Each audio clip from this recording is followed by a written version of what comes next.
Today, this conversation is so important to talk with you and get some insight from you on all of the great things that Dr. King has done and what it means to you and what you're going to do to keep this legacy alive. But before we get started, I'm going to ask if Commissioner Richardson would please come up and bring greetings to the audience, and we'll get our conversation going. So Commissioner Richardson, if you will.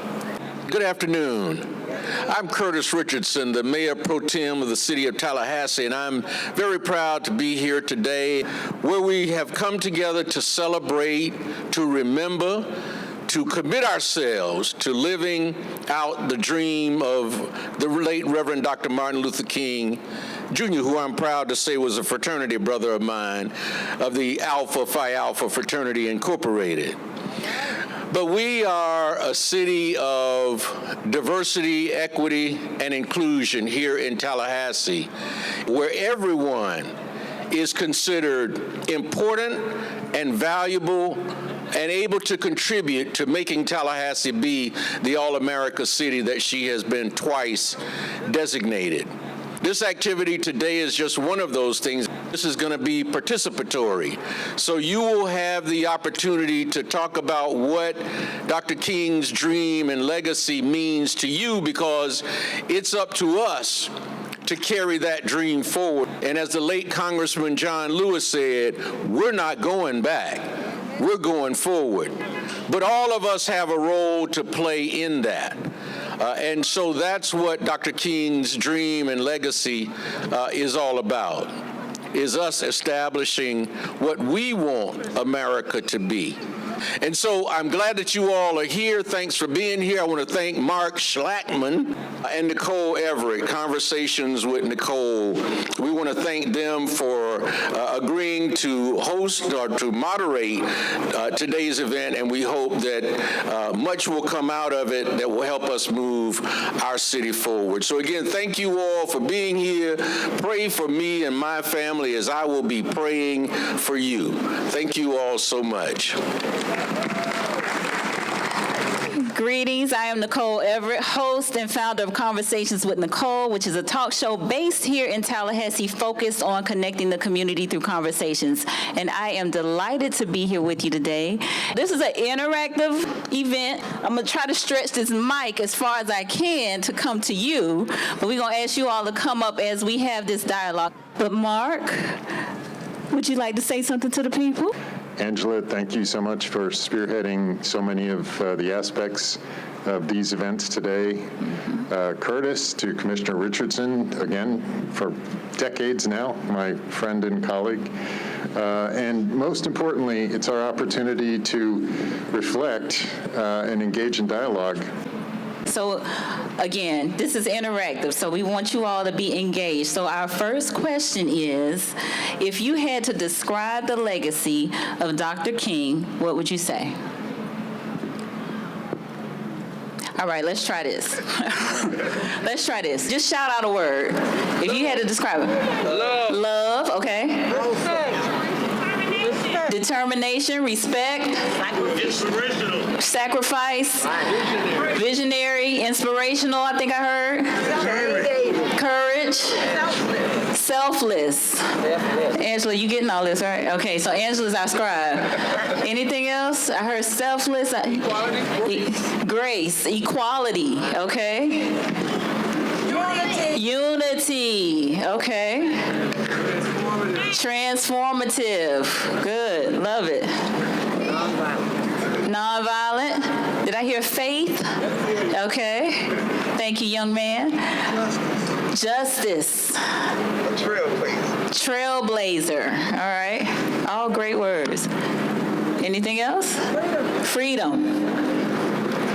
Nicole, maybe we can transition to another question that Angela helped to frame. Okay. Your reaction to injustice anywhere is a threat to justice everywhere. Whatever the face what's going on here in Tallahassee, it'll affect anywhere else in here in the state of Florida, anywhere. We can get injustice here. We see that we feel all over Florida and all over the United States. This is the George Floyd incident. The George George Floyd incident? Injustice, but it affected everybody, as you can see, it's been all over the world, matter of fact. So it affects all of us. Okay, so the injustice that went on as it relates to the George Floyd case, if I heard you correctly, it was felt across the globe. Yes. Okay. Yes. I think one thing in government that's bypassed, and I'm seeing it more and more, is opportunities for growth. Once you get into career, advancement positions are just almost slim to far, almost none. So you said advancement in employment?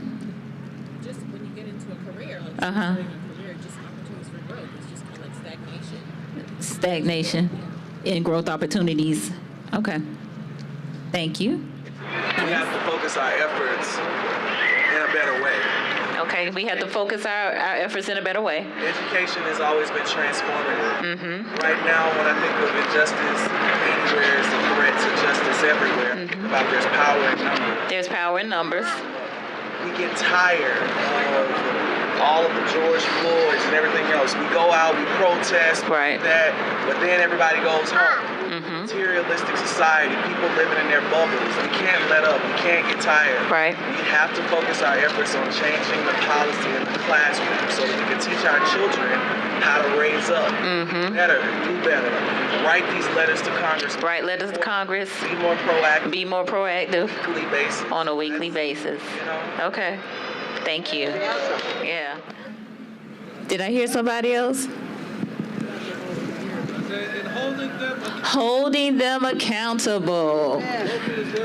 How do we do that? How do we hold them accountable? Votes, okay. All right, but they in there and they're not doing what we thought they were going to do. Get them out of there. Did you go to the meeting? Call them out. Social media.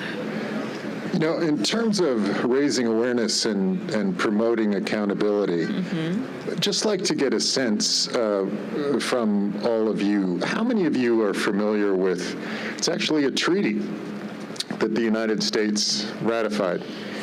It's called the International Convention Against the Elimination of All Forms of Racial Discrimination.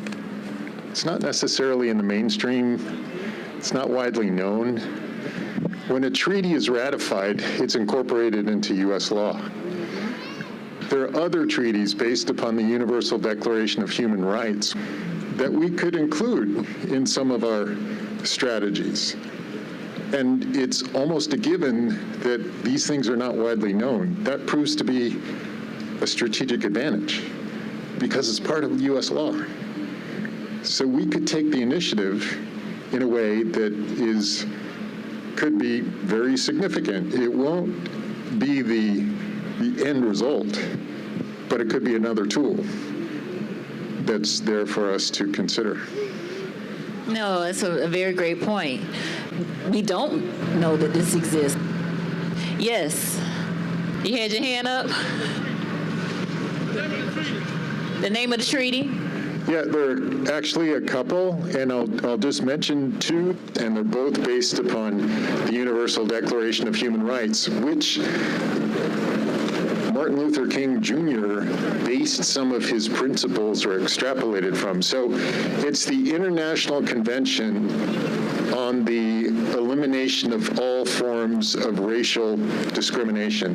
One, it's a long treaty and it's a difficult name to remember, but that's one. And the other is the International Convention on Civil and Political Rights. They both articulate the principles that Martin Luther King Jr. embraced within the Universal Declaration. These treaties are, again, tools that can be used in many respects. Yes, sir. Yeah, you may have already, since I stepped in late, you may have already answered this question. What are the concerns now that we should have as voters as they're trying to, you can't bring people water in line and these kinds of things? Can you address that for me, please? So I am not versed in that. If anybody is, so the question was, what are some of the concerns that we need to be made aware of as it relates to voting rules, regulations? An example that he gave is bringing people water that are in line to vote. Right. So if anybody is versed on that, please chime in. It's a community conversation. I think a part of it is we can't let those messages and those obstacles stop us. When I registered to vote as a senior in high school growing up in Pensacola, Florida, on the Alabama line between Alabama and Florida, when I registered to vote as a senior, we only had one day to vote. We didn't have all the days to vote now and all the things we have now, but that never stopped me. And like the other gentleman said here, I voted in every election since I registered to vote as a senior in high school. So, yeah, we need those rights and we should have those voting rights. But we got to do more than just say we don't like it. And you can march and protest, which is great. We need that. But you also got to march to the polls and not let them stop you. So if they put those obstacles there, then that's when you bring more people out with you to vote on the days you can vote.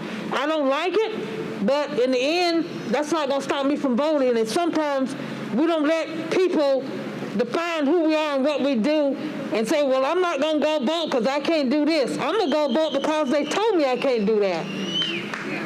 Thank you. Certainly not speaking for anyone else, but just sharing an observation. The determination of individuals to vote regardless will allow for the time to challenge whatever is unreasonable to be set aside. It doesn't make it easier today, but it's that determination to vote under any circumstances that is going to matter. We've just got to be smarter and work within the law, but still get the vote, because we've got to vote, or the people who are making these things regressive and repressive will continue to get elected. So what we've got to do is we've got to be smarter and work within the law and to get these things done. So register to vote, but you got to do more than register. It's a two-step. You got to register, then you got to go vote. Nobody should have to beg us to go vote. Nobody should have to give us all these days to go vote. We'll take the days, but we need to go vote no matter what. And if they don't want us to vote on Sundays, vote on Saturday. Vote on Friday. Vote on another day. Whatever you do, get there to vote. That's how we keep democracy going. What does that lead us? What is it? So we talked about voting. We talked about education. Yes, Aaron. I think that one thing we also forget, and I can admit to being guilty of not doing this, is that, of course, we can vote people into office, but then we can also write letters, we can petition, send emails, calls to the people in office, whether we voted them in or not, telling them our grievances and our desires and what we would like, and rules and laws that need to be put in place. So. All right. I think I also heard maybe the need for a voters clinic where, the different rules and regulations could be expressed so that we would have a really clear understanding of what they are and how we should plan accordingly, specifically, as it relates to voting. Any other suggestions? Yes. I think that we should always stay on alert to whatever, because stay on alert. The system is always working to find loopholes to take your rights away. Mm-hmm. The system is always working it has loopholes to take your rights away. Right. Mm-hmm. Because, we started voting, we was voting in 1887, and they took those rights away. We were voting in 1887, and they took those rights away. You during Reconstruction, correct?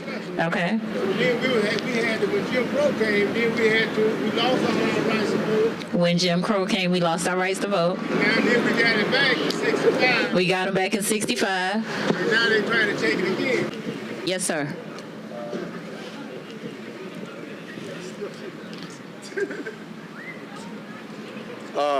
My thing, couple of things, not even like the voting, how she said, you got to get there. Martin Luther King once said again, he said, if you can't run, walk. If you can't walk, crawl, but get there some kind of way. That's the first thing. Another thing is, we good that we can speak our opinion here and out here, and we're very good to hear these here. But when you leave here, what are you going to do in your own community? when you get home, because charity begins at home and spreads abroad. What are you doing next door when you see a kid in your neighborhood who's not doing what he's supposed to be doing? Or his pants sagging, or he's talking, or he cursing in front of an elderly person. It's good that we coming out here, but stop pointing fingers at other people and start looking within yourself. We got to start at the house first. We can go vote, yes, but get somebody else at your house to vote. You can talk about this at your house. Don't sit there and yell at the TV. Do something about it. Amen. So I think we are almost reaching the point of maybe to distill some next steps. So I've heard a voting clinic. I've heard start at home. In addition to that clinic, we also need to have clinic and awareness sessions on the issues. Awareness of the issues. Okay. Say it again. Mental health, which actually, when I mentioned self-awareness, I was about to allude to that, but we kind of wrap up a little bit. Okay, so Cassandra, you said being aware of what the issues are. So I bet you Commissioner Williams-Cox and Commissioner Richardson would say, well, we got commission meetings out here, so come to the commission meeting or turn it on the TV, because they got city has a whole TV station that the commission meetings are aired on. So does anybody go to the commission meetings? Anybody tune in to watch on TV? All right, so that's a way that you can become aware of the issues, right? Cassandra, did you have something else? I think a part of it is the education we got to educate ourselves on the process. People don't understand. The Florida legislature meets either in January or March, depending on the election cycle. The committees actually start meeting in August. You need to visit your legislators in the district when they're at home, when session's not in. You don't have to wait till they get to the Capitol. You can go to their offices. They have local offices around the communities and the districts they serve. Committee meetings happen in August and September. By the time they get to the legislative session in January and March, a lot of decisions already made because they've already had the committee meetings. One note to the comment about mental health. So there are mental health resources available in the community. Lincoln Neighborhood Center offers free counseling, free mental health counseling Monday through Friday from 9 a.m. to 1 p.m. There's a number that you can call. If you're interested, I can get that to you after we wrap up. And FSU also has a behavioral health clinic that offers low to no cost behavioral health counseling services to the community as well. So there are some mental health resources out there for folks that are in need of them. All right, any other? Yes.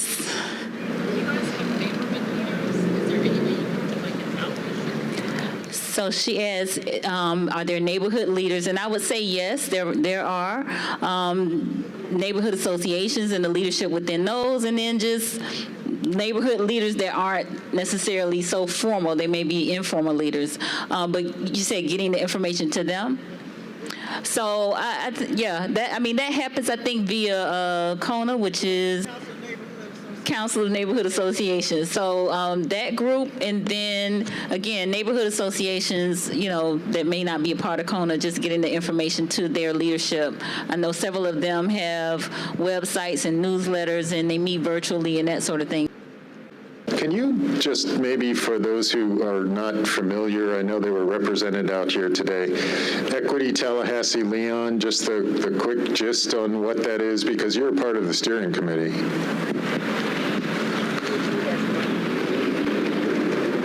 Yes, Equity Tallahassee is a bringing together of different people. This is how we're going to come together. We have different backgrounds, different nationalities. We just wanted to be one city. And so Equity Tallahassee is an initiative that we started last year, the year before, to try to bring those, to have conversations with people who you might not normally have a conversation with, so that we can get to know each other better, so that we can begin to live even more united than we are already doing. So that's what Equity Tallahassee is about. And you can go to our website. You can go Google Equity Tallahassee, and you'll find more information out there. Thank you. Go ahead. I was just going to say one more thing.